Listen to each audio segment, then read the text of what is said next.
Microphone is on, and we are ready to begin. I'm going to see if I can share the screen. So what do? I select window. No. The site will. So, all right, click on that. Share. I want to share.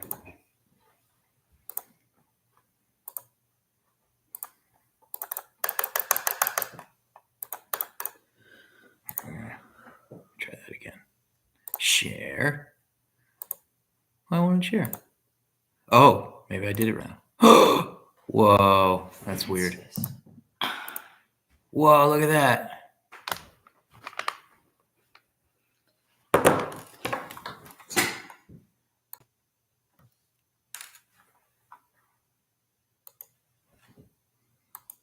Oh, you had to click on the... Are you good? No, I was clicking on like the whole box. Like I wasn't clicking on the word. You know what I mean? Like you clicked on like, you see how it, you know what I'm talking about. Get out of here. Scram. That was Tori. She thinks she's funny, making fun of me.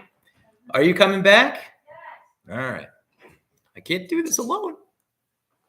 Okay. Good evening, everybody. Welcome to everyone worldwide tuned in live right now to this final installment, exciting edition of STEPP, Stabilizing Tenancy Eviction Prevention Program. It has really been a journey, and I've enjoyed every second of it. And I thank everybody who's joined our sessions, who's enjoyed the material.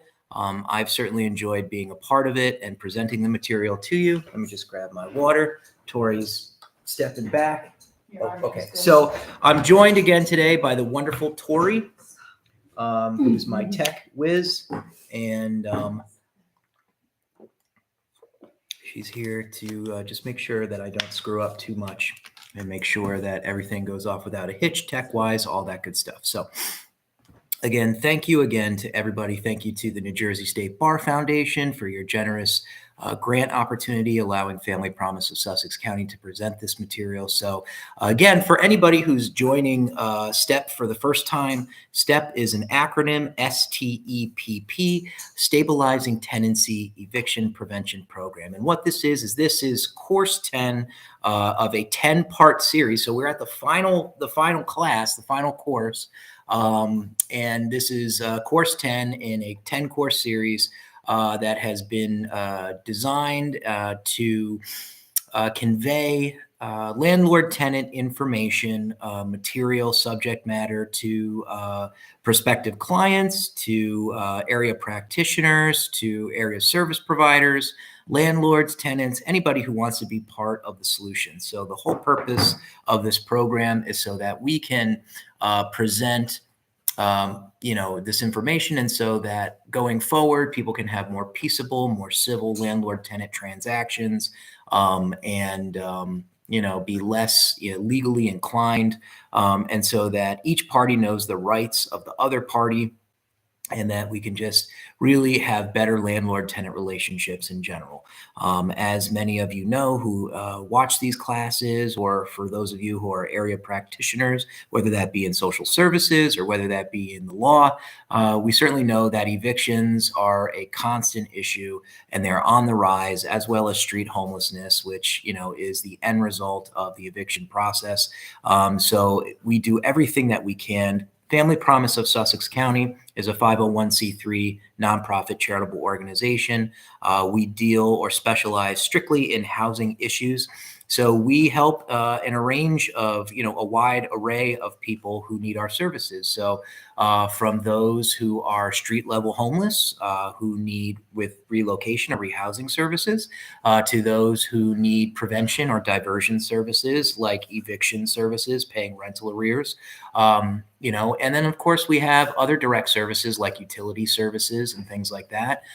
We have a wonderful intake department. We are the coordinated entry system for the Tri-County area that being Warren, Sussex, Hunterdon County. We're going to get into that in just a little bit and get into the specifics. So just wanted to give everybody kind of a little background as to what Family Promise of Sussex County is. Of course, for our regular attendees, you of course already know what we are, but just want to share that with the public. For those of you who are enjoying this video for the first time, welcome. It's course 10, but I hope you have the opportunity to enjoy the previous courses that have been taught. So we'll go through a timeline of all the subjects that we've delved into throughout this series. And tonight we're going to be specializing on area services. So we've talked about, housing. So again, this program, this series is devoted strictly to landlord-tenant issues or tenancy law. So what we are doing now, after covering, again, a wide swath of different landlord-tenant issues. Each Tuesday evening, we have talked about a nuanced topic in tenancy law. So we went from housing discrimination to familiarizing yourself with the law to rent increases to habitability claims to property retrieval post-eviction to boarding houses and mobile homes and things like that. So now we are basically at the point of, if you find yourself evicted, if you find yourself at street level or categorical homelessness, or you are at risk of losing your home, what kind of area services are available to you, including those programs that are within Family Promise of Sussex County. So that's what we're going to talk about first. We're going to talk about the area services, specifically Family Promise of Sussex County, what can be done for you if you find yourself in that position, and what kind of services we do have available. And then we're going to just, chat about what else is in the community. And it's just going to be a resource dump this evening. So we're going to unload a lot of different resources on everybody, a big information dump, and provide everybody with different contact information. So if you're not joining us live this evening, of course, this material is put on our social media. So you'll have the opportunity to enjoy it. You can pause it at your leisure. You can take the numbers off of the slides that are provided to you. So then you can reach out to these area services should you need them. So that is what we're going to be getting into tonight. So again, just wanted to start the evening with, again, my introduction as usual, my lengthy introduction, of course. For those of you who have been joining this class regularly, and as of course Tori knows, I am a talker. I think that's why I don't deserve this job. I earned it. I like talking. I like talking, and I like conveying the material. And I believe in the message, and I believe in our mission statement here at Family Promise that everybody deserves a home. And I think this is really a crucial service to provide to anyone who wants to hear the message. And I'm passionate about it, and I really want to help the consumers that we serve and the people of my home state, and anybody that we come into contact who is suffering and dealing with the crisis of homelessness or the prospect of homelessness, and what we can do to fix that problem. And certainly we'll play any part that we can to eradicate this from our existence. So we'll get into tonight's topic. Again, thank you to our attendees. Thank you to the NJSBF. And let's go ahead and get started. So, before we get into, let me go ahead and go to the slides. So I'm sharing my screen. Okay. Thank goodness Tori's here, because I am a buffoon when it comes to tech.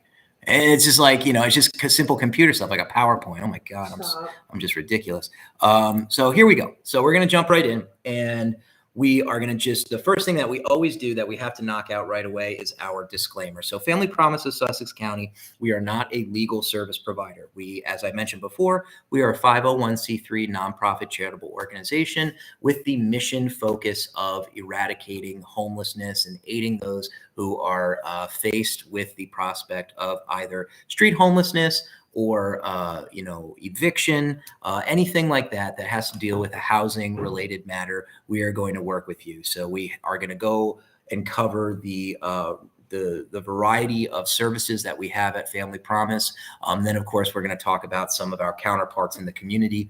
But as what's important as we go through the material this evening, because there's legal information in what we are conveying through STEPP. So it's important to know that we are not a legal service provider. That will be Legal Services of New Jersey, specifically in this area, Legal Services of Northwest Jersey. So we cannot give you legal advice. I cannot personally give you legal advice. So, you may ask, why am I conveying this information at all? How am I qualified to give this information? And so we're going to get into the program that I started with that allowed me to provide this information. I operated under a grant, CEDD. It allowed us to go to the courtroom and kind of bridge the gap between the litigation process and the area services that could help people with paying their rental arrears and solving the problems that led them into the courtroom. So I learned a lot and I made a lot of connections. And for our regular attendees, those connections, those professionals that I networked with were wonderful and gracious enough to devote some of their time, and they came and spoke for our class. So I want to thank all of our guests that came and joined us. You gave such invaluable information. It was really wonderful. Our attendees absolutely loved it, and just super helpful, really great information that will help everybody as they go forward. But a lot of my guests were barred licensed attorneys. I, again, am not a licensed attorney. I'm a social worker,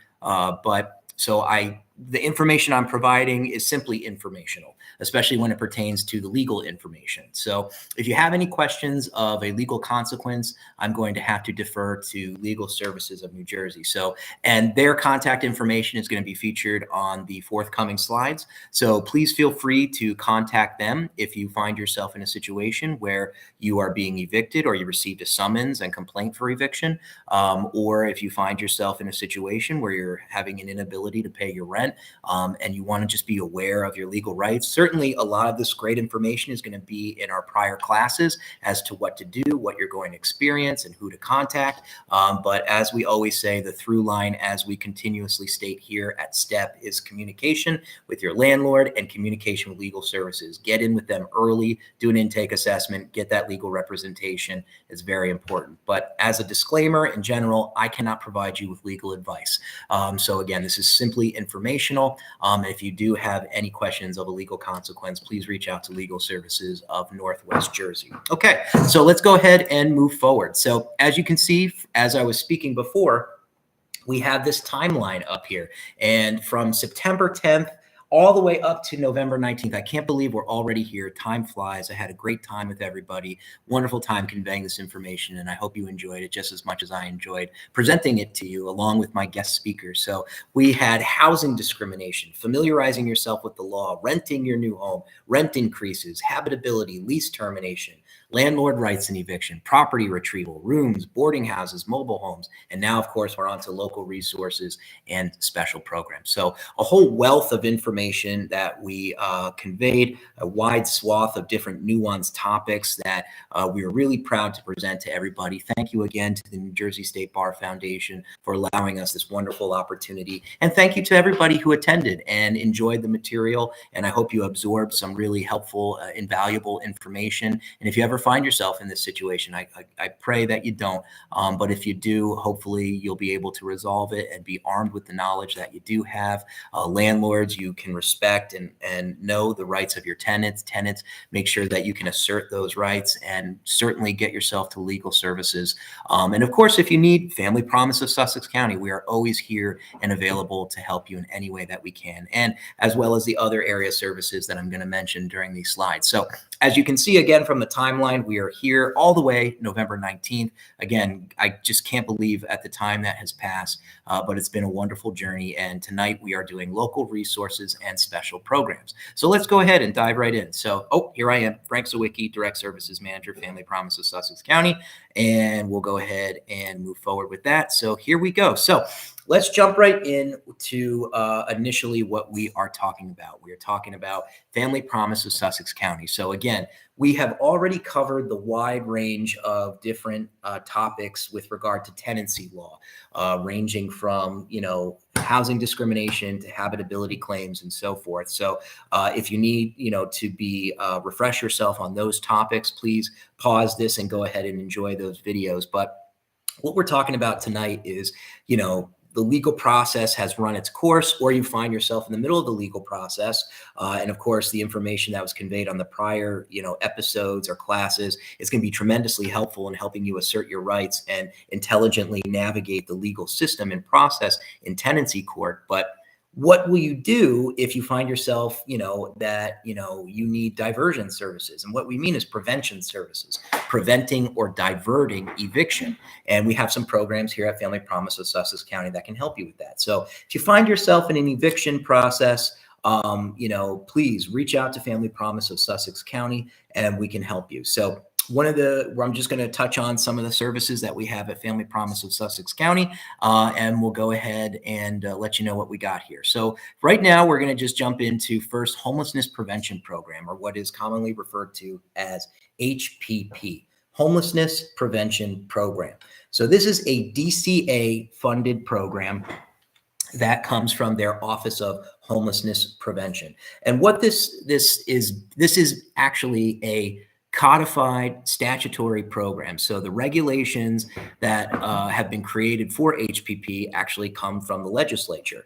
The regulations, the rules, everything that regards HPP is already it's there. It's state law. So a lot of these rules and regulations remain unchanged. And if there are any changes that need to be had to it, that has to go through that entire legislative process. So HPP has been around for a little while. As opposed to another program that I operate under, which is called CEDD, which is a newer program that comes from a different part of the DCA.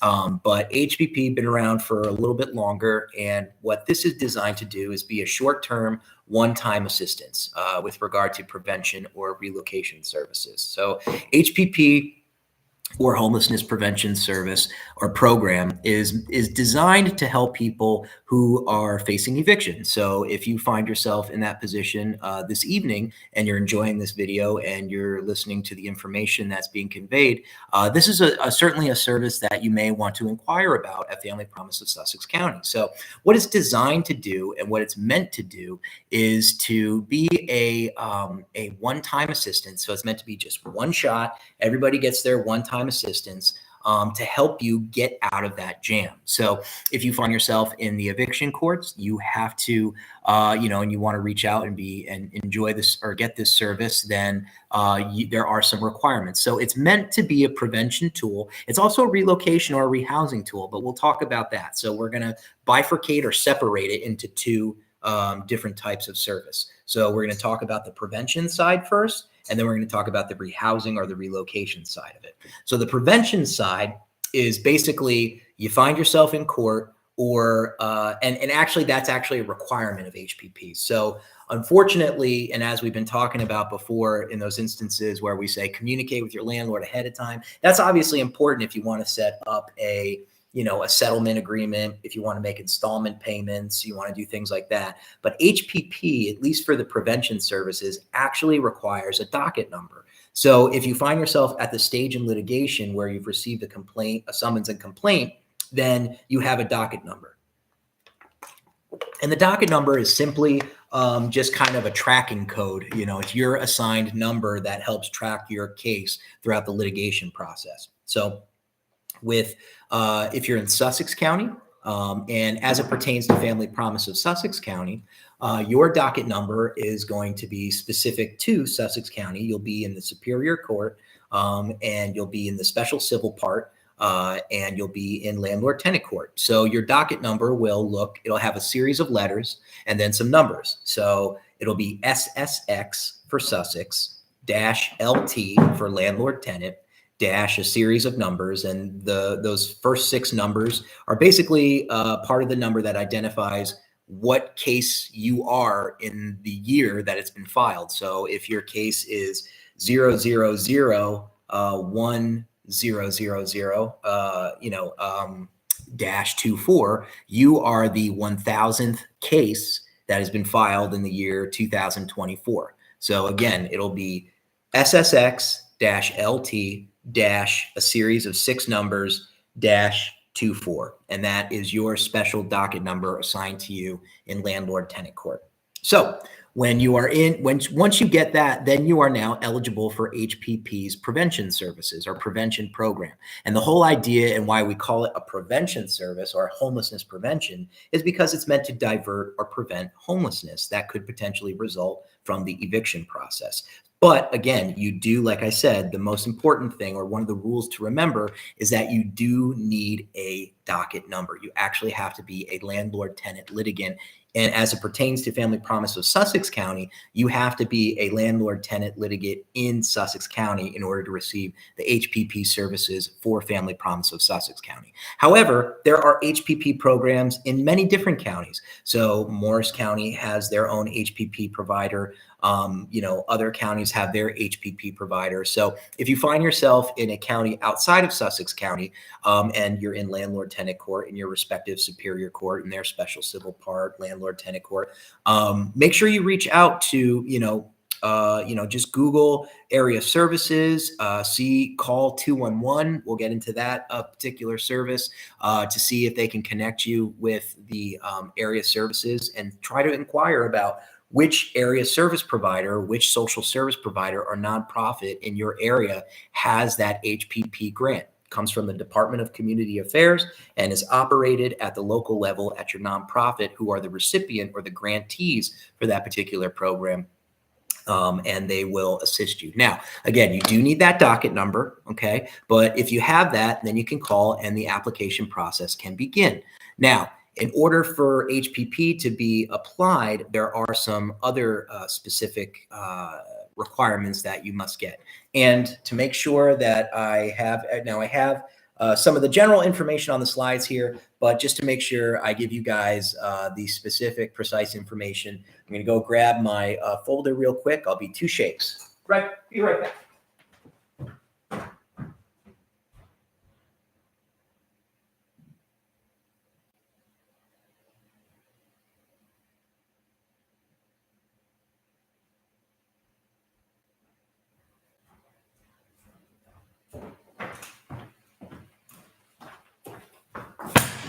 And if you're watching this at a future date, hopefully all that required was a quick cut. Maybe there's been some edits and I didn't walk away and I was just right here. I said I'd be right back and all of a sudden I'm back and now I got a folder. So it's the magic of editing. So, all right. And maybe we'll edit out that and then that and then that and on it goes. Okay, I'm a big dork. I apologize. So let's go ahead and jump right in because again, I do know HPP very, very well, but I want to make sure I'm not leaving anything on the floor for you guys. I want to make sure you guys are armed or have as much, important information as is possible so that you know what is out there and what is available to you. So before we move forward, okay.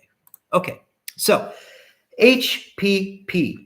Meant to be temporary assistance for households who are being evicted for reasons beyond their control. But it's also meant to be temporary relocation assistance for fire victims, victims of domestic violence or natural disasters, or households who are about to become homeless. So now I just want to let you know. So again, you find yourself being evicted, right? But it's you can't just be being evicted for any reason. Now in landlord-tenant court, you'll likely be evicted, and the most common thing we see under the Anti-Eviction Act is non-payment of rent cases. However, under HPP, although you may be being sued for eviction, your landlord might be trying to get possession of the property back for non-payment of rent in order to receive the money, to help pay that back rent, for you. There has to be specific reasons as to why you fell behind with your rent in the first place. So acceptable causes of financial issues include, now this is for short-term loss of income, that includes a temporary layoff, it includes medical emergency or disability, substantial and permanent change in household composition, or large unexpected expense, i.e., a major car repair payment. Okay. Now, so just to kind of get into on the other side, when we're talking about acceptable reasons to document the homelessness, right? So like I said, we have to separate it. So we've been talking about the prevention side. You find yourself in court. There are very specific hardships that qualify you for HPP. So if you have a non-payment of rent case in landlord-tenant court, and you need help paying the rental arrears, there has to be specific reasons as to why you failed to pay your rent. And like we said, temporary layoff, medical emergency, substantial change in household demographics, or a large unexpected expense are some of the hardships that you are categorically qualified for HPP. But for your reasons to document your homelessness. So again, HPP can be used not only as a prevention tool if you find yourself in landlord-tenant court under those specific hardships like temporary layoff, medical emergency, change in demographics, unexpected expense. If you already find yourself homelessness and require relocation services, then some of those acceptable reasons that document homelessness include domestic violence, if you are an individual fleeing an abuser, natural disaster. But that might require like a letter from the Red Cross, a fire, again, another letter from the Red Cross or the fire marshal, a permanent change in household composition as well. So now that could include like a death in the family, or sometimes grandparents will take on grandchildren as permanent custodians of those children, and sometimes that affects an ability to make payments in the home and can change the ability to make payments. So homelessness can certainly be caused by those additional financial issues. So again, those are reasons to assist with the relocation process for HPP. So considerations for eligibility. So you must have a summons or a warrant of removal from landlord-tenant court. So as I mentioned before, so now we're pivoting back to the prevention side. So remember, you can do prevention services or you can do relocation services. You can do relocation services as well if you are a landlord-tenant court, litigant as well. So if you can't pay the rental arrears and you are ending up being evicted from the home, proof of that. So if there's a warrant of removal, then that document can establish the fact that you are going to be homeless or at risk of homelessness, and that can be used to help you get funds to help you relocate. And that would include first month's rent and security deposit. But of course, like I said, the prevention side can also pay if you fall under those hardships, meaning, again, as we had mentioned, a temporary, a layoff, a substantial change in household demographics, medical emergency, unexpected expense. If you hit those, hardships and find yourself unable to pay your rent and your case being litigated in landlord-tenant court, HPP can pay up to 3 months of rental arrears or 3 months of back rent. But also, if you find yourself, the reasons for homelessness that include domestic violence, natural disaster, fire, and again, permanent change in household composition, that can be used, those documented reasons. So if you have a letter from the Red Cross that results from a fire or a natural disaster, if you've been working with a domestic abuse shelter and you've fled DV, you can qualify for relocation services. So these are really, all help qualify for either prevention or relocation services from HPP. So, but consideration for eligibility, you got to have a summons or a warrant of removal from landlord-tenant court. And that's true for both the prevention side as well as the relocation side of it. So if you're, as I mentioned before, landlord-tenant court, got to have that docket number. You have to be being sued for eviction in order to get those prevention services. And then, of course, your reason for not paying your rent, you have to establish those hardships. That you're either temporarily laid off or there's a medical emergency, so on and so forth. But if you need help with relocation services, the warrant of removal establishing that you are going to be locked out soon and that your homelessness or potential homelessness is imminent, then of course that documentation will substantiate the need for relocation services via HPP. Also now we also need to make sure that there is a relationship between the hardship and so documentation is needed as well. So in order to receive those services, so you have to establish the hardship, right, for the prevention side, or you have to have the documentation or the specific reasons as to why you will be homeless or you are homeless. But on the prevention side, just pivoting back to if you find yourself in landlord-tenant court and require the services of HPP, you can, of course, qualify for that those rental arrear payments. Again, if you're in landlord-tenant court, you've established the hardships, but you also need to provide the operator at Family Promise of Sussex County, who's going to be doing your HPP application. You need to show the connection between the hardship and the failure to pay your rent. So for instance, for those who may have been temporarily laid off and you were unable to pay your rent for a period of time, you need to be able to establish that through your bank statements, for instance, that your last paycheck went to you on a certain month, and then the next month you weren't receiving those paychecks, so that you have evidence to show that you were receiving paychecks, let's say for the month of May, and then the month of June, there are no paychecks in that same bank account.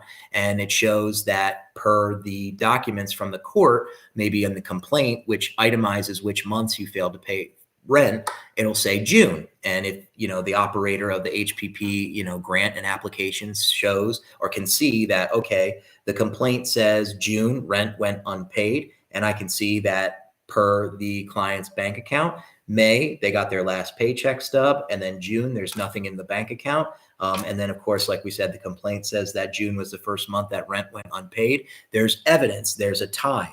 We are tying in together and showing that there was a hardship. There's proof that the layoff happened, that it happened around June, and that you were being sued for evictions starting in June for non-payment of rent of that month. So I hope that helps explain exactly how that works. So got to be for at least as it pertains to Family Promise of Sussex County, you need to be a Sussex County resident, right? Or Sussex County, and you're in Sussex County landlord-tenant court, and that you are being sued for non-payment of rent, and that you've established those 4 specific hardships as to why you didn't pay your rent: the layoff, the medical emergency, permanent change in household demographic, unexpected expense.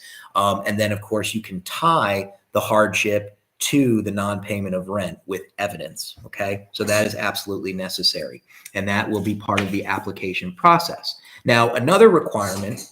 So you obviously have the court requirements for the prevention side, which include the hardships, the evidence, and the fact that you actually are being litigated in landlord-tenant court. But there are other eligibility requirements as listed on the slide as well. So for those who are looking and seeking HPP grant money, your income, the total combined household income needs to be at or below 80% of the area median income. So what that means for this area, I believe for the Newark metropolitan area, it's rather high. So it's a high threshold. A lot of households qualify for HPP funding. It is low barrier, meaning that you don't have to be in the low income bracket to receive these services. In fact, 80% of the area median income for the Newark metropolitan area, which in Sussex County is part of, I believe it's, at least probably like $90,000. So if the combined household income is under that, or is at that or under that, then you will qualify for HPP just based on the financial component. So if your household based on the finances qualifies for HPP, you do qualify financially speaking, but again, you have to make sure that the other criteria are satisfied as well. And again, that includes the fact that you are being sued for eviction in landlord-tenant court for your respective county, that you are being sued for non-payment of rent, and that you can establish the hardships that we've discussed. Okay.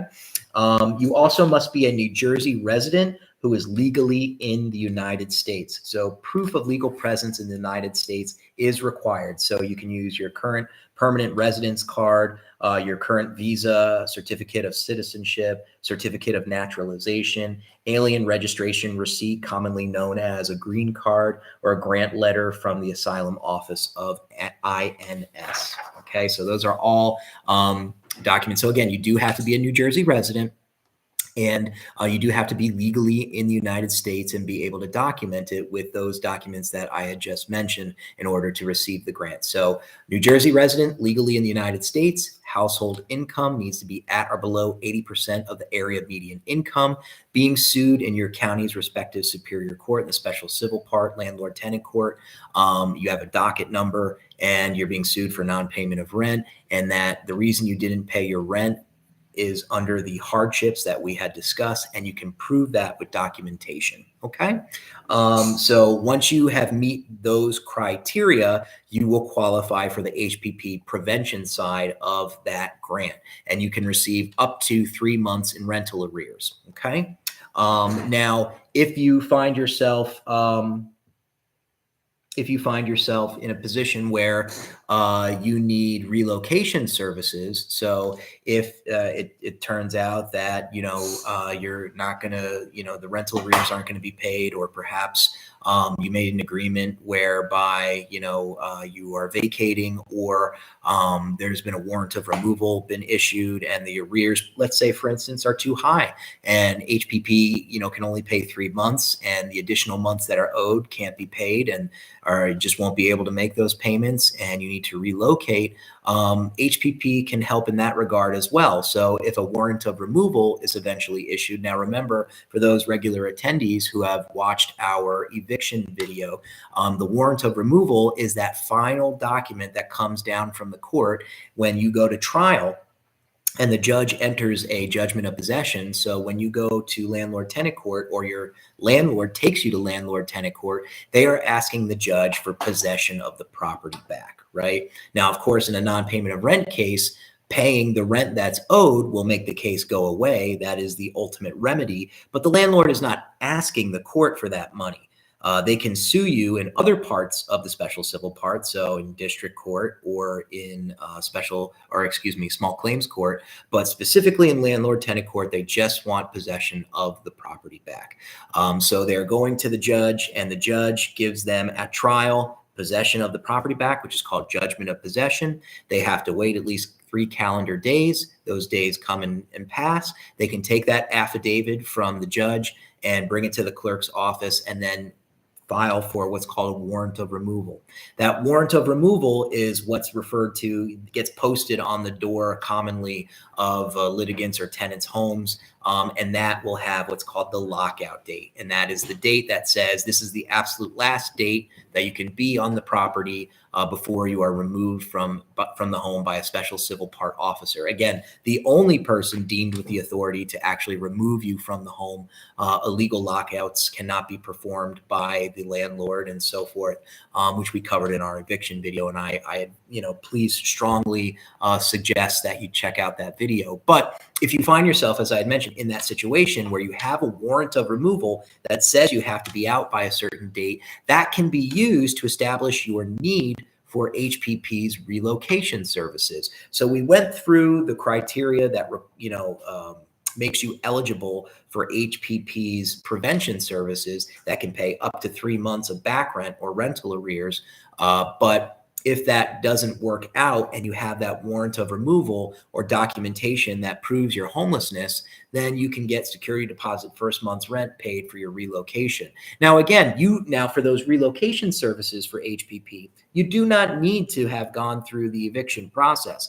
Eviction, the landlord, the docket number is only required, for the prevention services. But if you want to relocate, documentation of homelessness or a imminent risk of homelessness within 2 weeks is sufficient for the relocation services for HPP.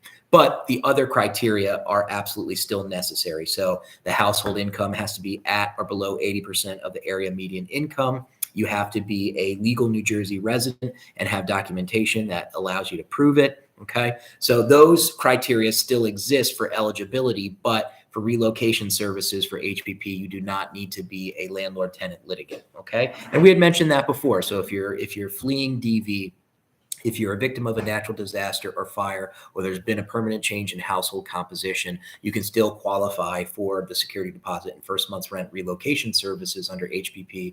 But again, you do have to meet the other criteria. Okay. Ineligibility requires applicants receiving a housing subsidy. So if you already receive a subsidy, you do not qualify for HPP services, and that is either the prevention or the relocation side.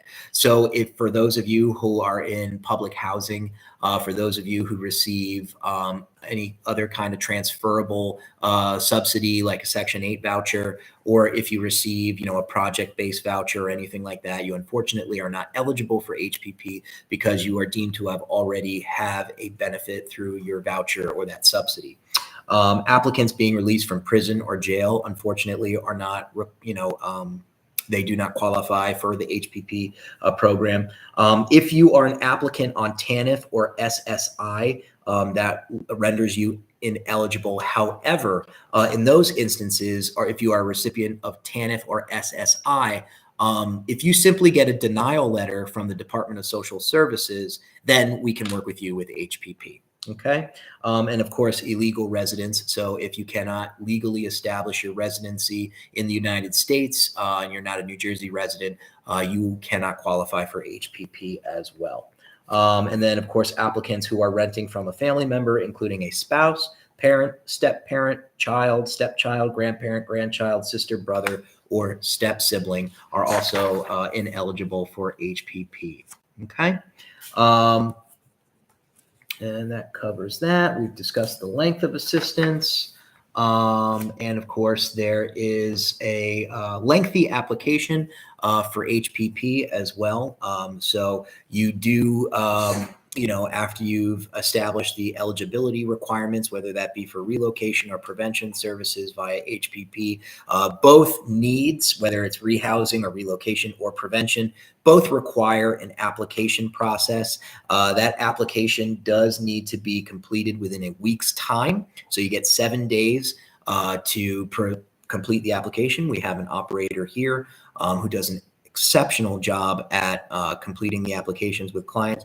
Very thorough, knows the process, and will help you gather the documents that are needed. So for a household, for instance, that is seeking these services, certain things are required in order to move forward with the application process. So throughout the application, there's a case summary sheet, a screening sheet, the actual physical application itself, a monthly budget sheet, authorization to release information, client contract, agreement to pay the owner, a tenant loan repayment agreement. And so those are all part of the application process.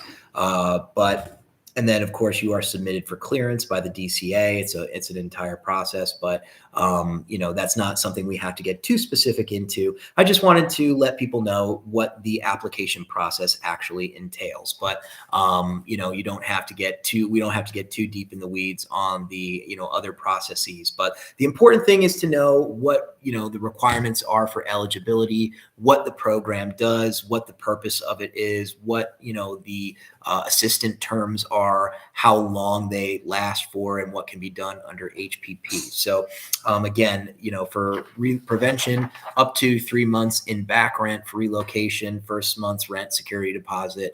But again, it does require an application process. You do have to establish the hardship for the prevention side. You do have to have evidence of that hardship. You do have to qualify income-based wise, but again, it is a very low threshold, meaning that the income amount to have as a family household is rather high.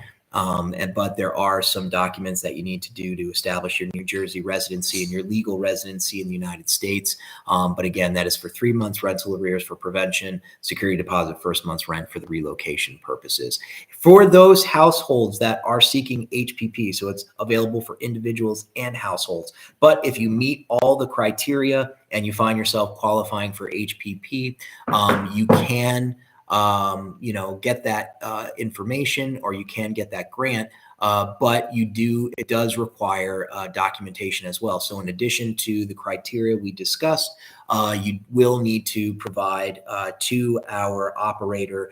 So we'll require birth certificates of everyone in the household, social security cards of everyone in the household, and a photo ID, New Jersey, or a photo ID of everyone in the household who is aged 18 or older. So as you can see, HPP, it requires a lot. It requires a lot, from establishing the hardship for prevention, having documentation, proving the need for the relocation, making sure that you're income eligible, making sure that you're a legal resident, making sure you have all this documentation. And again, it's extremely helpful because again, that 3 months of rental arrears can be huge, as well as those relocation services. But again, it's not available to everyone, as we previously discussed. There are some ways to getting around some of it, as we previously discussed, but sometimes it is, a rather laborious process. There's a lot involved. But we have, again, a wonderful operator here who does an excellent job with HPP. And it can be a tremendously helpful tool to help you get out of a jam, for sure. But remember, it is one-time assistance. So that's it. So once you do use it, it is kind of your get out of jail card, get out of jail free card, so to speak, to use Monopoly reference. So once you use it, that's it. It's over. So, for those of you who are in a repeat situation, there are other, available options. And again, for those of you who find yourself who owe more than 3 months in rental arrears. So if you find yourself in the situation where, hey, I owe 3 months and HPP only pays up to 3 months of rental arrears, there are other programs within Family Promise that can be used in combination or conjunction with HPP, okay? And that includes other outside services as well. So if you owe more than that, you can try to look to these other services as well to see if they can help you with those particular payments, okay? So I'm not going to get into the acceptable income verification, nor are we going to get into the review of the household income. So I don't think we need to necessarily get into all of the required identification forms. I think we kind of touched on everything that really needs to be talked about, for kind of just letting you know what HPP is all about, what it requires, and things like that. And I think we've been rather thorough about that. So, but if you find yourself in the position where you require HPP services, we have a wonderful operator here who is really good at doing her job, and she will help you get through the entire process. And that is pretty much that. So we will move on to the next program. So that pretty much wraps up HPP. And feel free to pause. I know that's a lot of complex information, but just understand that basically it's a prevention tool. If you find yourself in landlord-tenant court, even if you think that, based on all the complexities involved, I may not qualify. I may not. I'm not sure. Just apply it. Reach out, see if you can apply and qualify for the program anyway. And the most important thing to know and take away from this is that it can be used to help pay up to 3 months of rental arrears, or it can be used to help relocate a family who can establish their homelessness or risk of homelessness. Okay, so let's go ahead and move on to another program. So CEDD is what's next, and that is the program that I began my tenure here and continue my tenure here at Family Promise of Sussex County. Of course, I am the direct services manager or the programs manager here, but I started with CEDD, which stands for Comprehensive Eviction Defense and Diversion. And that program, much like CEDD, helps pay rental arrears. It can be used as a tool to help pay back rent, but it can also be used as a relocation tool as well. But the whole point of CEDD, as you can see in the title, is eviction diversion, or meaning that we are diverting or preventing eviction. The whole point of CEDD is to get in there early and help you solve a crisis or a problem before it manifests into an irreparable circumstance. In this situation, we're talking about, being sued for eviction. Now, unlike HPP, so I believe that CEDD, which also comes from the Department of Community Affairs, it comes from their Office of Eviction Prevention. So at the DCA, there's lots of different, different programs and departments, but we have the Office of Homelessness Prevention, which is the office that directs and runs as the grantor HPP, or Homelessness Prevention Program.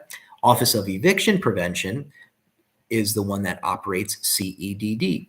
And CEDD is a wonderful newer program that I think was instituted and has been implemented and has been a wonderful, successful statewide program in response to HPP. Because as you can see from the presentation on HPP and its complexities and all of the requirements that it has, there's a lot involved with HPP, and it doesn't yield a tremendous amount of money. But of course, you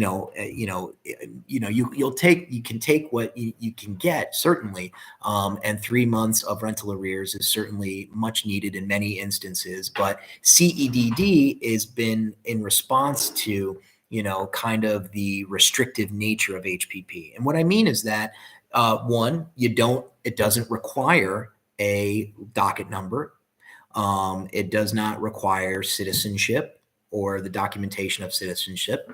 Does not require a hardship. So you don't have to have those rigid categorized hardships as you do under HPP. So you don't have to show any kind of temporary layoff, any kind of change in household demographics, medical emergency, or unexpected repair. You don't have to show any of those things.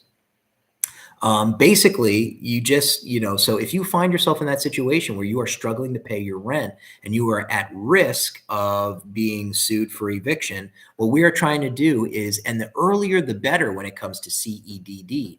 Now, so if you find yourself struggling, you need to pay that rent, then CEDD is meant as a tool to get in there and help you as early as possible. But there's no cap as to what can be paid, right? So whereas HPP can only pay up to 3 months, there is no cap on CEDD. CEDD can pay as much as needed, and you don't have to establish any kind of documentation, any kind of citizenship. The only requirements as it pertains to Family Promise of Sussex County, because this grant, as it's been awarded to us, and it's been awarded in other vicinages as well. So there's different counties throughout the state, but for Family Promise of Sussex County, we serve strictly Morris and Sussex County. So this particular grant is just meant for Morris or Sussex County residents who are struggling with rent. So you don't have to be being sued for eviction. And it also helps with relocation services. So it can help with,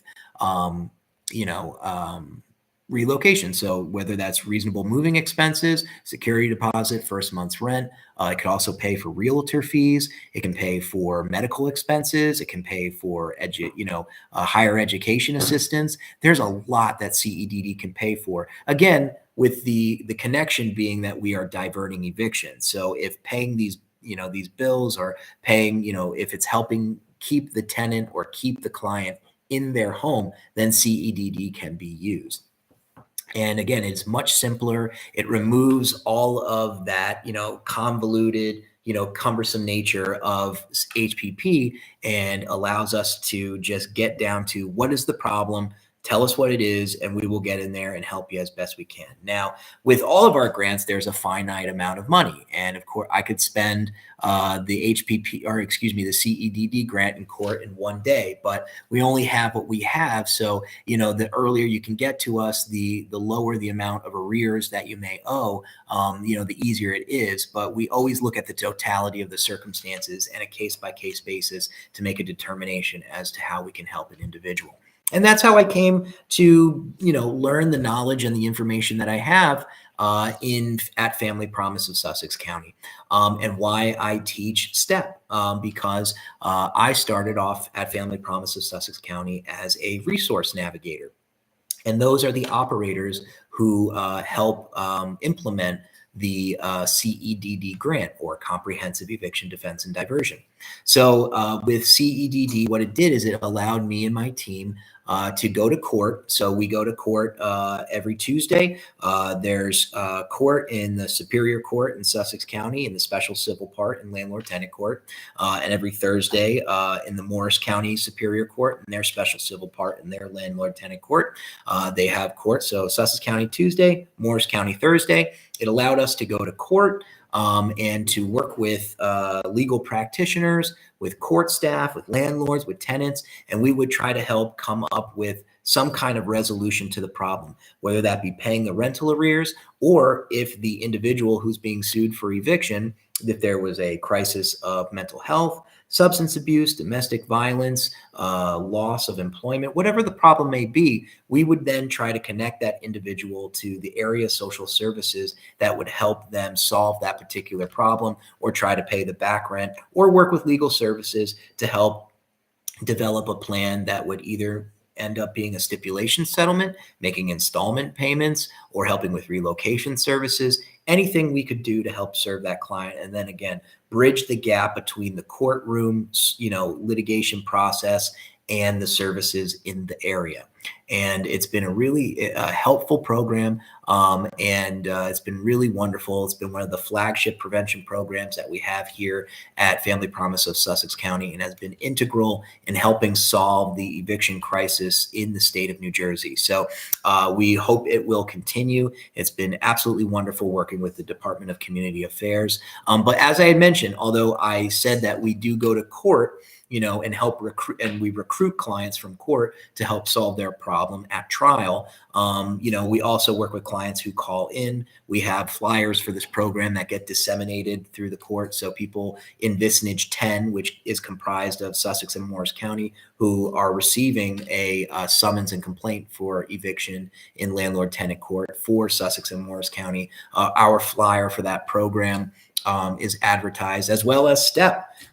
So we make sure that plenty of people are calling in. But like I said, you do not have to wait. So like with HPP's relocation, or excuse me, with HPP's prevention side of that particular grant, where you have to wait in order to get 3 months of rental arrears paid, you have to wait until your case is actually being litigated in landlord-tenant court. With CEDD, you don't have to wait. And in fact, the earlier that you move and act on your debt and get us involved, the better chance we have of helping you, so that debt doesn't grow to a point where it becomes irreparable and it becomes too large for us to potentially help. But, as we move forward through the slides, you'll see that there are other area services and other grants that we can tap into to try to assist you. So all of these programs can all be used in conjunction with each other. It's not true in every case, but as it pertains to those prevention services, if you find yourself in the eviction process, and that's what STEPP has been geared in teaching. The curriculum and modules have been based on conveying tenancy law subject matter. And so as you find yourself in the eviction process for these prevention grants or these diversion grants, specifically CEDD, HPP, and other diversion grants, these can be used together in conjunction with each other so that we can help serve a client whose rental arrears might be particularly high. I'm thinking of one example of a client that I had assisted once that owed a significant amount of money. And no one grant is designed, despite whether there's a cap, as there is with HPP, you can only pay up to 3 months. And then, of course, the relocation side, it pays fair market rate. But, with HPP, CEDD, it's difficult too to pay cases where it might be particularly large, especially when this grant started. We were still seeing COVID related cases. And as many of you know, there was an eviction moratorium, meaning that, you could not be evicted for non-payment of rent during that period as it related to COVID, non-payment of rent cases. So when that moratorium was lifted and landlords could then sue for the non-payment of that rent, there was a lot of rent that was particularly high because it went unpaid for a considerable period of time. So we had eviction cases north of $20,000. And in this instance, it was rather significant like that. And CEDD, although there's no cap on how much we could pay, you have to stretch that dollar because you have to make sure you can help as many families as you possibly can. So we were able to pay as much as we could with the CEDD grant and the HPP grant, but we were still falling short. And that's when we called upon other area service providers, and we've worked collectively as a team to help solve the problem for a mutual client. So this particular individual got to enjoy services from different area services. We worked together as a team to pay that debt collectively. And I'm going to tell you a little bit about some of those services coming up. But I thought, I think we've, very thoroughly covered HPP and CEDD so that you have the information available and know what's available to you when you call Family Promise of Sussex County. And those are the grants that can help you with those prevention services. But outside of those prevention services, there are other Family Promise of Sussex County housing programs. So if you find yourself, and again, if you find yourself, homeless, there's our rapid rehousing program. So what is called RRH, or rapid rehousing, what is typically or colloquially referred to as the step down program. That's what most people refer to it as. So if you find yourself literally street homeless, now this comes from the United States Department of Housing and Urban Development. So rapid rehousing is a HUD program. The two prevention programs that I mentioned from the Department of Community Affairs, that's what they're from. They're from the DCA. Rapid rehousing, our COC rapid rehousing grant, comes from HUD.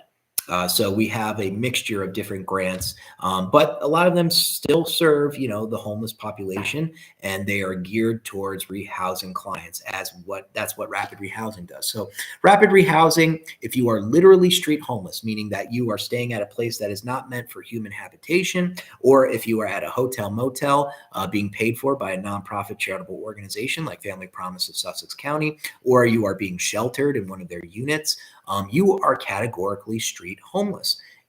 Or if you, of course, are literally street homeless, but you then qualify for rapid rehousing. There is no income requirement up front for rapid rehousing. Later down the road, an income assessment will be done, which requires it is at the lower income range, but up front, it does not require an income assessment for rapid rehousing. The only criteria, or criterion, I should say, is your literal street homelessness status. And this program, again, is referred to as the step down program. And what it means is that it can help you with, of course, just moving in, security deposit, first month's rent, but it can also help continuously. So if you qualify and have a need for such a service, what rapid rehousing can do is it can pay a full year subsidy, but is what's called a step down or a taper program. So the first 3 months or the first quarter of the program is 100% subsidized. So if you qualify for this program and you need rehousing from literal street homelessness or categorical street homelessness, the first 3 months or first quarter, 100% of your rent is covered. Then in the next quarter or the next 3 months, quarter two, 75% of your rent is covered by the grant, and you are then responsible for 25%. Quarter three, you are responsible for 50%. The grant covers the other 50% of your rent. And then in the fourth quarter, you are responsible for 75% of the rent, and the grant pays 25% of your rent. And then, of course, once the grant term expires, you will then hopefully, with wraparound comprehensive case management throughout the process, have been able to get back on your feet. And hopefully your operator, and we have a wonderful, wonderful case manager here who does excellent, exceptional work, will help you get on your feet with other social services that can help you with employment, help you with childcare, all the things that you need, financial literacy and budgeting, resume workshop, and things like that. And hopefully by the end of that year term, as you step down, and as the subsidy decreases and your portion of the rent increases, you will have hopefully stabilized with the other services, including the case management, to help you. We also have transitional housing, rapid rehousing. So much like rapid rehousing, our transitional housing is geared towards domestic violence. So we do have a unit at Family Promise of Sussex County that is meant to help victims of domestic violence. So if your homelessness was caused or related to a domestic violence issue, we do have a transitional housing unit that can house you, and then you would move into a more traditional rapid rehousing phase. But that has you have the ability to stay in that unit for, I believe, up to, I think, 36 months. You can stay in the traditional or in the shelter unit for, I believe, like a year, and then you can move into the transitional housing, rapid rehousing program that will help pay. I believe the most that an individual will pay for that subsequent year will be 30% of their income, monthly income, towards rent. And then you will move into the traditional rapid that I just mentioned. So that is our transitional housing that is, again, geared towards or focused on those who have been afflicted by domestic violence. We do have a unit that helps individuals and families who have gone through that situation. And then, of course, from that year-long rent-free shelter unit, you are then put into our transitional rapid rehousing and then into our regular rapid rehousing. So that can be a potentially 36-month-long program to help those who have been afflicted by domestic violence. We also have permanent supportive housing, which again is another rehousing program that is devoted to assisting those folks who have been chronically street homeless and also have a disability. So again, that is helping people with rehousing.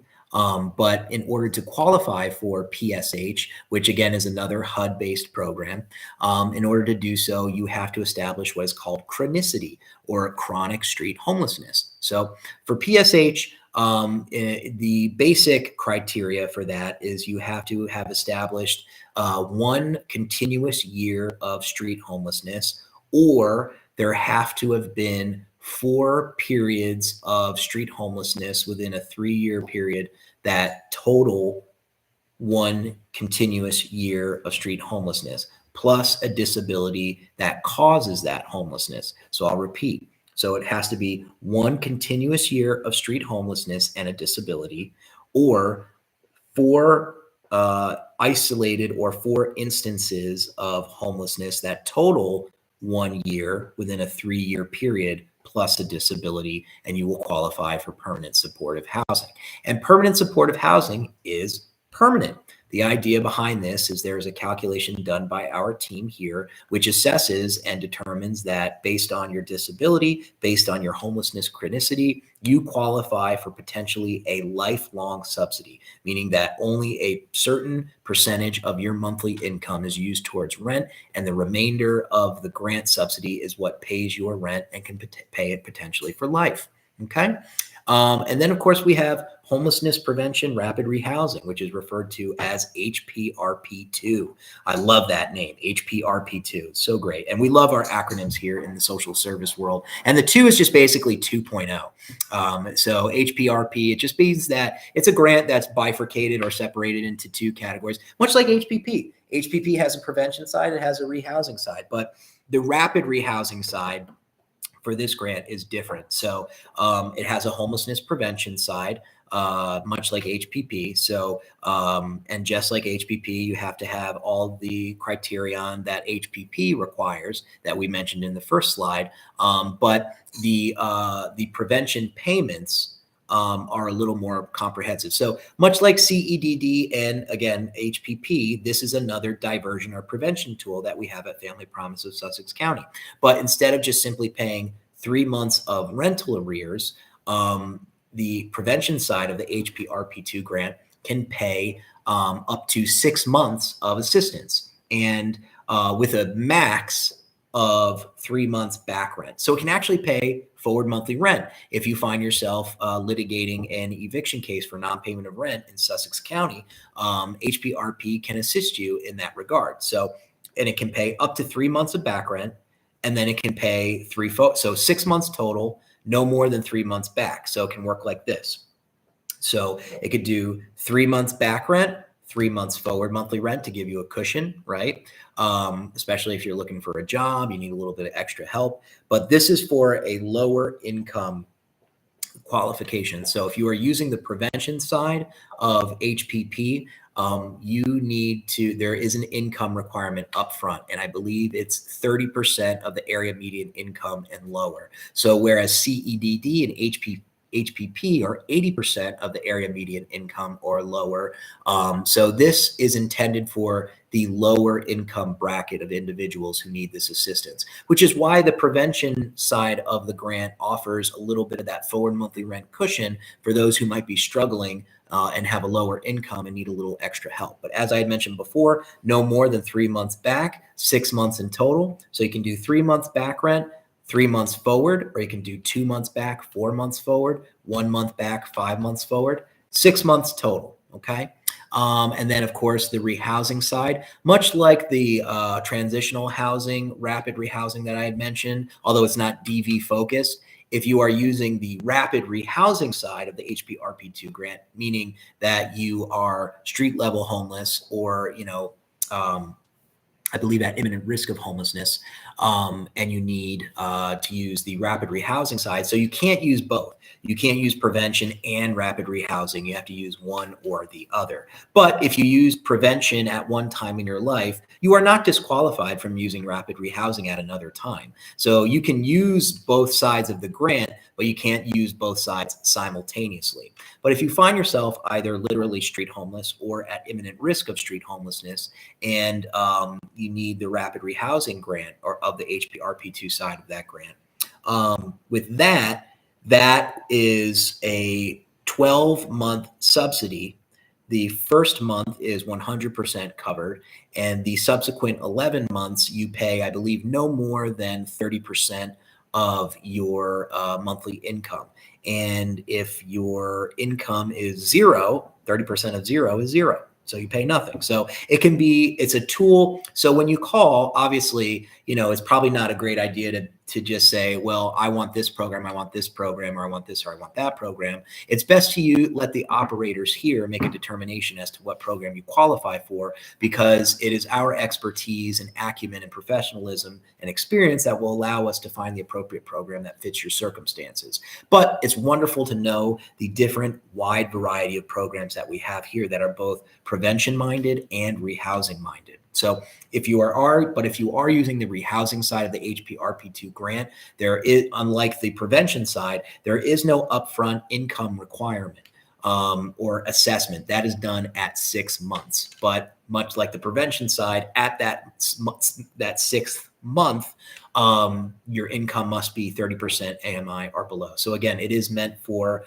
the lower income bracket, and is meant to be more comprehensive, robust, and helpful for those who are struggling to pay their rent because they haven't found a job yet, they have lower income, which is why sometimes it's used as opposed to the traditional rapid rehousing for those households who really need it, because, like I said, 30% of your monthly income, if it's zero, is zero. You pay nothing for that 12-month period, and it could be more helpful for those households that need it or it's deemed more appropriate for. So that basically is a general overview of those rehousing programs, and I hope that my explanation has been helpful in breaking them down for you and understanding what we have available. So if we look at what we've reviewed so far for the programs that are available at Family Promise of Sussex County, from the prevention programs to the rehousing programs, you've got HPP, you've got CEDD, you've got HPRP2, which again could be used as a prevention grant or a diversion tool if you find yourself being evicted or struggling to pay your rent.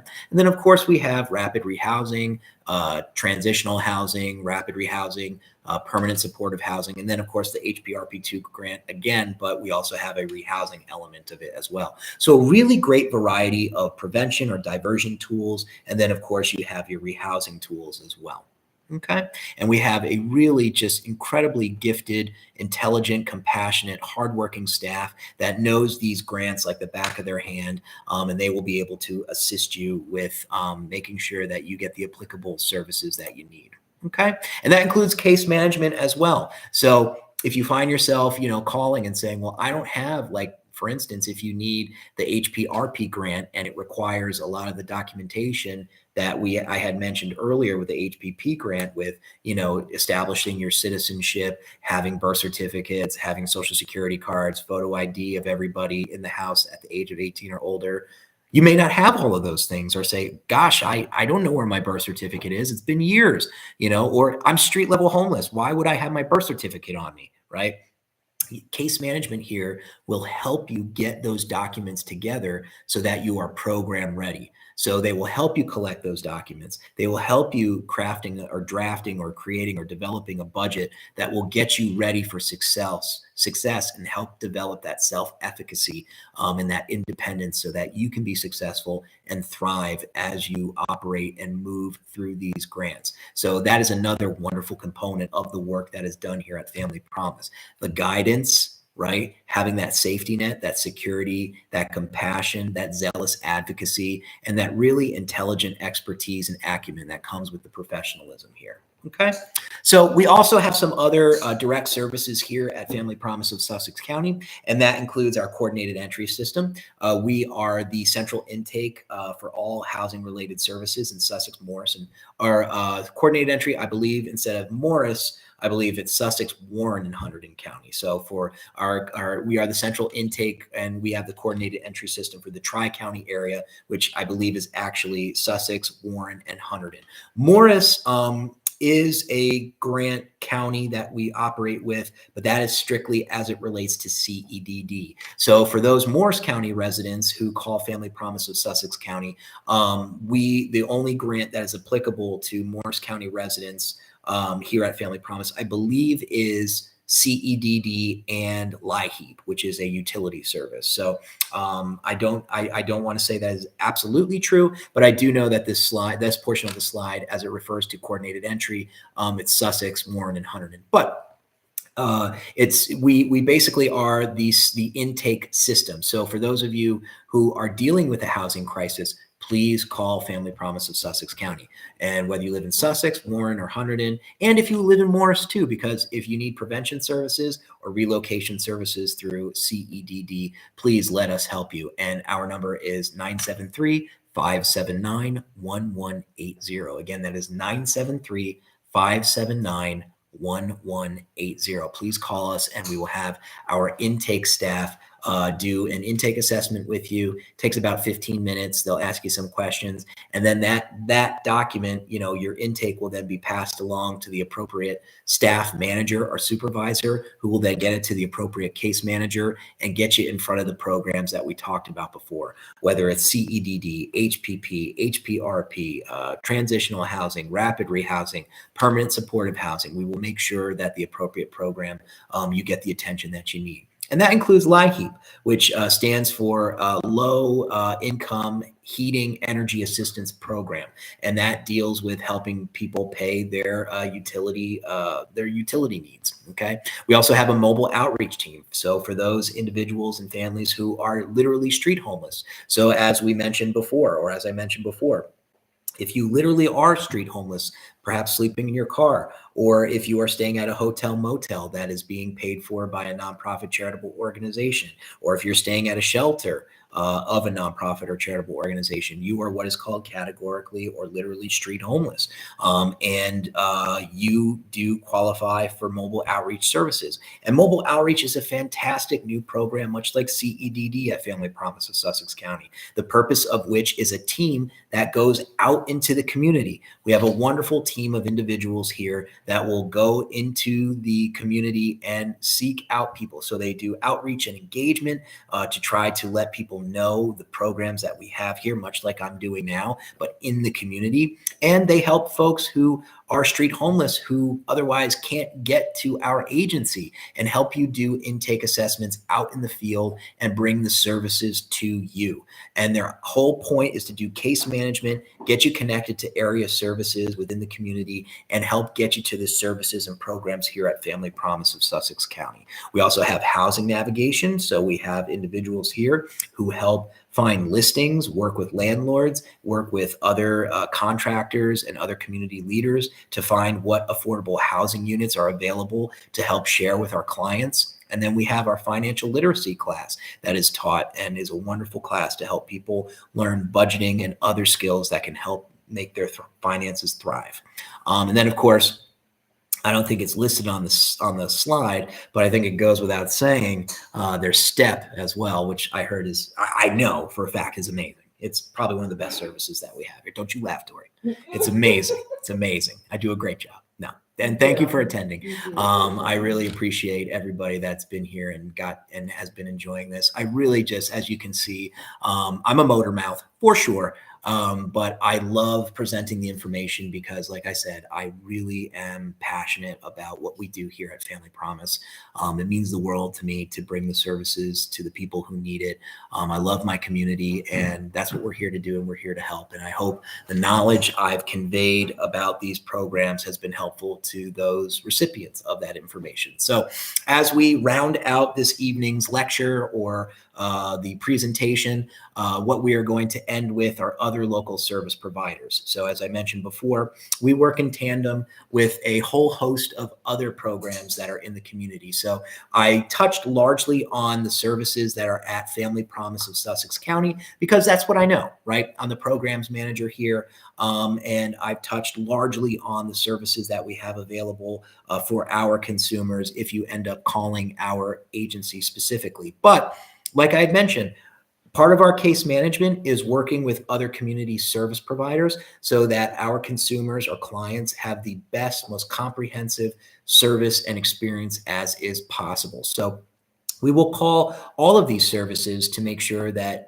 we can give you the best service as is possible. And you'll see what's listed here. There's different types of nuanced services throughout the community that help deal with different demographics within that community. So we obviously have the Sussex County Division of Social Services. Their number is listed up there, and they've got all kinds of different services that range from prevention services, helping you pay your rent, helping with hotel motel placement, and a whole host of other different services and non-cash benefits, and of course cash benefits that can help you. So please contact them if you're in need of those services. We have advanced housing, which rent subsidized housing and rehabilitative support services to individuals with psychiatric disabilities and a history of homelessness. So we have their address and contact information listed there. Birth Haven is a short-term shelter and education for pregnant homeless women. So we have their contact. And so just again, a wonderful list of just incredible, wonderful services that are being done in our community. Community Hope, transitional supportive housing and services for homeless veterans and individuals recovering from mental illness. So you can call their service there. Of course, we have Daisy, domestic abuse and sexual assault intervention, is a shelter for victims of domestic violence, sexual assault, and human trafficking who are not safe in their homes. And they have, of course, a 24-hour emergency helpline. So that number is featured there. And of course, feel free to pause this video and write these numbers down. And please, if you are in need of these services, please reach out to these individuals. Reach out to Family Promise of Sussex County. Again, we are the central coordinated entry system for the Tri-County area. So feel free to call us regardless of what county you're in. Even if you're outside of the Tri-County area, which we identify as Sussex, Warren, and Hunterdon County, or if you're in Morris County, or if you're beyond the borders of those particular counties, if you're from another state, call Family Promise of Sussex County. We will find the service for you. If it doesn't come from within our own programs, again, our mission, regardless of borders, everybody deserves a home, right? And we will do everything we can to assist you with that.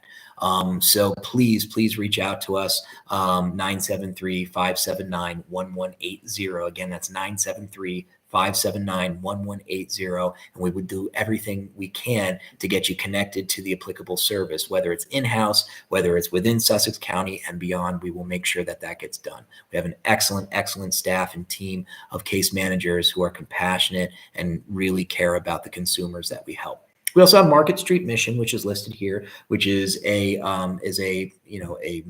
mission for I believe single men. We have the Newton Police Headquarters. And we work regularly with the Newton Police, which have been just exceptional in responding to the needs of the community. They are really wonderful, and we work regularly with them as well. They have been so sensitive, so compassionate, just wonderful, incredible people and professionals who have worked collaboratively with us, and they are part of solving the problem in the community. So please reach out to them, and their non-emergency line is listed there as well. If you are in need of services, they will recommend you as well. They're incredibly helpful, wonderful people. The Samaritan Inn, another incredible service, short-term emergency shelter for families, couples, and single women. So please call that service as well if you are in need of that. And that number, of course, is listed at the bottom of your screen. And then, of course, for legal help, as well as housing help, you've got NJ211, which is a wonderful catch-all system. So if you call 211, they're a great system. And of course, during Code Blue. So Code Blue is when the temperature drops to a certain degree. I do apologize. I don't know the precise degree of Fahrenheit that 211 requires for Code Blue. However, I still call them anyway. It doesn't matter. They will put you up in a hotel. If they can't do it themselves, if it's not during a Code Blue time, call them anyway, and they are a great starting point for area resources. And whatever your need may be, they will connect you. So much like Family Promise of Sussex County, please call 211 as well, and they will connect you to services like Family Promise of Sussex County, and give you the what you need, phone numbers, contact information, much like the information that's been conveyed on the slides here. And then, of course, we have our old friends at Legal Services of Northwest Jersey. And those are the offices that comprise, and I believe there might be a fifth office as well that's not listed here, and I do apologize for that. And I believe that is Somerset County. I believe Somerset County also includes Legal Services of Northwest Jersey. But for Sussex, Morris, Hunter, and Warren, you have those offices listed there. If you are in need of legal advice, legal counsel, or representation, you can call those offices listed there, for your applicable county of need, and they will hopefully be able to give you the representation that you need. But as I had mentioned before, communication is key. So communicate with your landlord, especially make sure you reach out before the issue becomes irreparable or metastasizes into something that can't be rectified.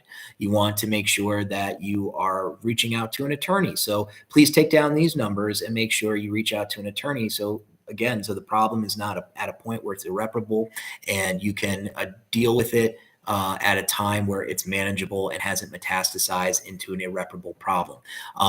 And there's some wonderful attorneys that work at these area offices that can help solve your legal problem. But as I had mentioned before, you do not have a legal right to counsel in a civil trial in landlord-tenant court. So the earlier you get involved, the better. So reach out to your landlord the moment you find that you're unable to pay your rent. Try to establish some kind of installment payments, and then reach out to Legal Services of Northwest Jersey and say, hey, what are my rights here? What can I do here? So they can protect that. Watch these STEPP videos. We've had a lot of lawyers from their offices give some incredible, wonderful, and valuable information that can assist you in that regard. And then, of course, reach out to them so they can give you further advice or counsel you or represent you in these particular matters. There's also Community Health Law Project, which I believe is geared towards folks who suffer from disabilities. And they help with, I believe, a different variety of legal issues, but they also help those folks who I believe are dealing with tenancy issues as well. But their demographic that they help represent are those who have a disability, is what they are particularly focused on. So if you meet that criteria and you do need legal advice, please reach out to CHLP.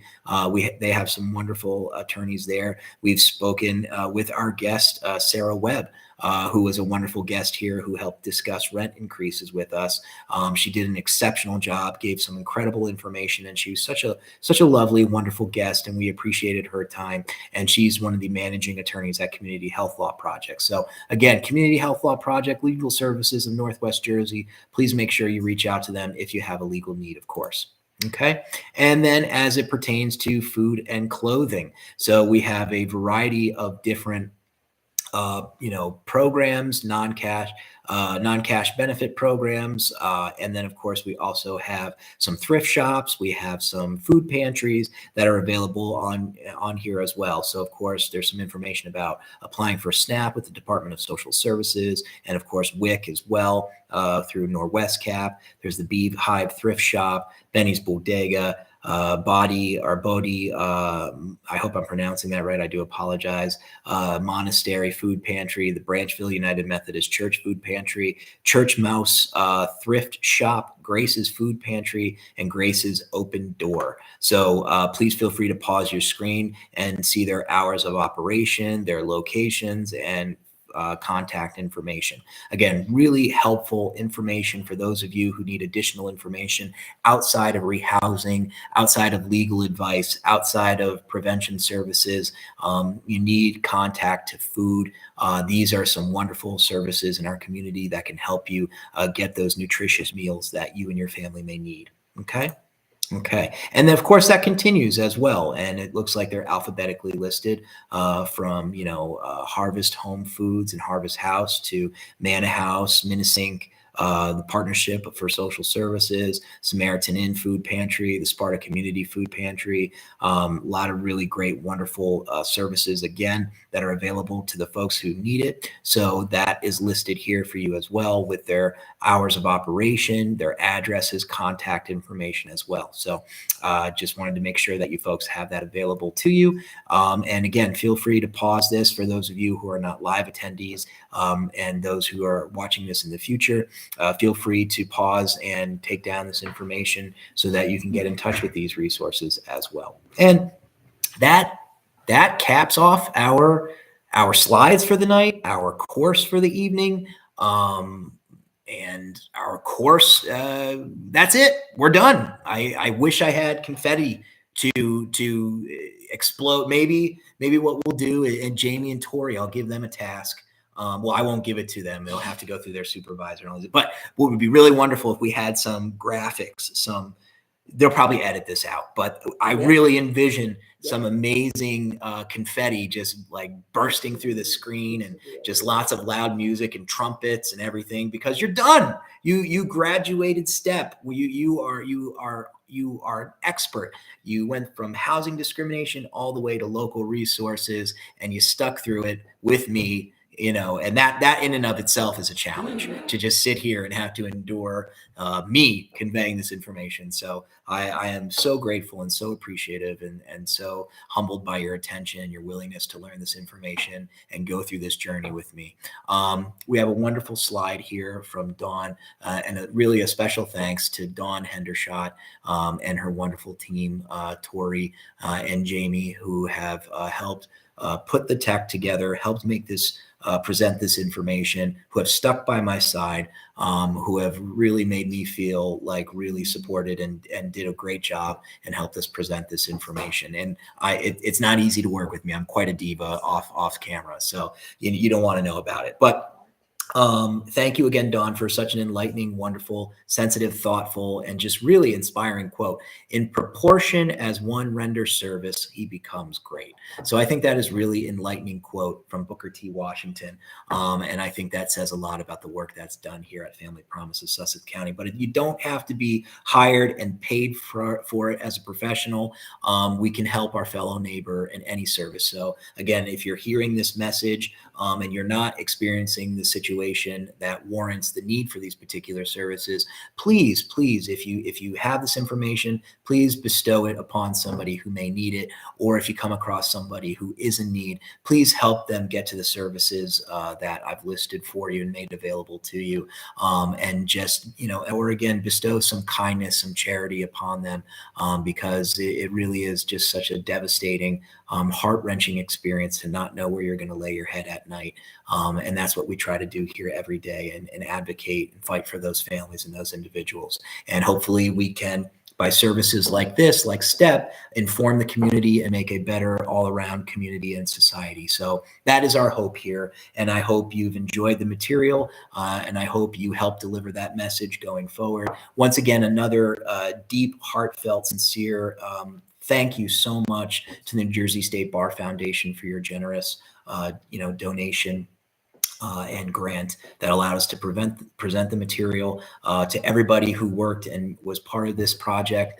And again, mostly thank you to attendees who took the time to enjoy the material, to learn about what we present, and to be part of the solution. So thank you. It's been wonderful. I can't believe it's over. I'm sad that it is. But thank you once again for being part of it. I really loved it. And have a wonderful night, and take care. Good luck. Bye now. Very nice. Thank you.